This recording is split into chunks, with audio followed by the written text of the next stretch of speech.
नमस्कार. सरळ शृंखला संयुगाच्या IUPAC नामकरण पद्धतीची माहिती घेऊया.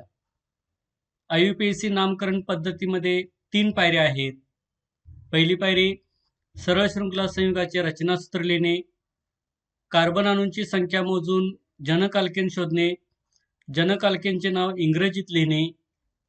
पायरी दुसरी, रचनासूत्रात क्रियात्मक गट असल्यास जनक अल्केनमधील शेवटचे ई अक्षर काढून त्या जागी क्रियात्मक गटाचे संक्षिप्त नाव प्रत्यय म्हणून जोडणे. अपवाद हॅलोजन गट असल्यास हॅलोजन गटाचे संक्षिप्त नाव उपसर्ग म्हणून जोडणे. तिसरी पायरी, कार्बन शृंखलेतील कार्बन अणूंना अंकन करणे. हे अंकन करताना क्रियात्मक गट ज्या कार्बन अणूला जोडला आहे त्याला लहान अंक मिळेल असे अंकन ग्राह्य धरणे. कार्बनचा आलेला अंक क्रियात्मक गटाच्या संक्षिप्त नावापूर्वी लिहिणे आणि अंतिम नावापूर्वी अंक व अक्षर यांच्यात लहान आडवी रेष मारणे. उदाहरण पाहूया. CH3-CH2-CH2-Br. पहिल्या पायरीनुसार या रचनासूत्रामध्ये कार्बन अणूंची संख्या आहे 3. त्यामुळे जनक अल्केन आहे प्रोपेन, PROPANE. दुसऱ्या पायरीचा विचार करता या रचनासूत्रामध्ये कार्बन अणूंची संख्या आहे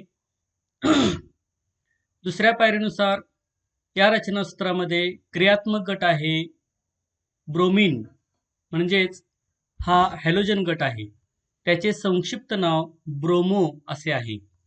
हा ब्रोमो उपसर्ग होईल, त्यामुळे या नावातील एक घटक उपसर्ग प्रत्यय ब्रोमोप्रोपेन असा होईल.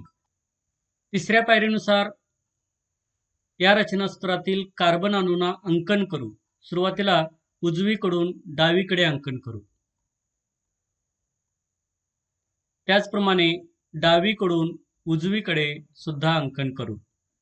हे अंकन केल्यानंतर असे लक्षात येते की क्रियात्मक गट जोडलेल्या कार्बन अणूला 2 अंक प्राप्त झालेले आहेत, 1 आणि 3. यापैकी कमी अंकन असलेला 1 हे स्थान ग्राह्य मानू, म्हणजेच या रचनासूत्राचे IUPAC नाव येईल 1-ब्रोमोप्रोपेन.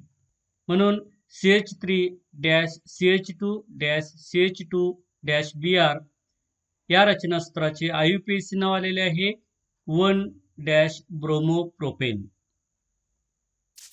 धन्यवाद. असेच आणखी व्हिडिओ पाहण्यासाठी हे चॅनेल